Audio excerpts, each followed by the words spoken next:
For the person who, they realize that they need the boundaries because they are being taken advantage of. They've identified a person or persons, whether it be family, associates, so on and so forth. What would your advice be to as far as like starting and setting the boundaries? What would be a good starting point?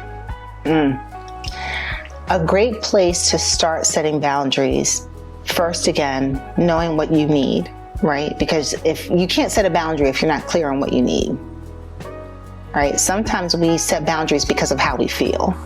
I feel like this, so I feel like I need this from this person, but we haven't identified the emotion that we have, and we haven't identified what our needs are. Right? So I always tell people, you have to start with yourself, because we can't control other people. We can't go into a conversation expecting that someone's going to change their behavior because we talk to them. But what we can do is go in informed about what we need and what we expect for ourselves out of the conversation, right?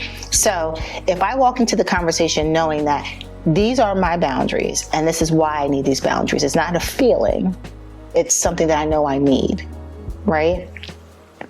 Be honest with the person.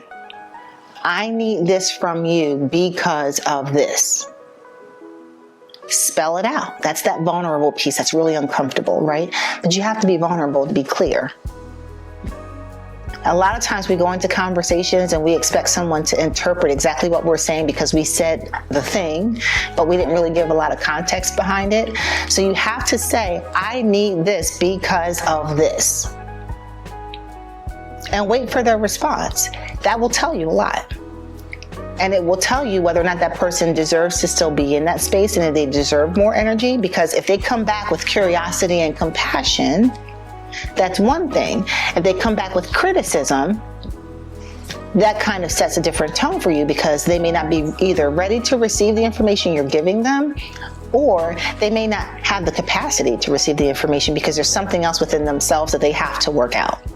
Right? But that's still something that's not in your control. So you state the boundary, you state why you need it, you wait for the response. And if you went into the conversation knowing what you need and what you would do on either way, right?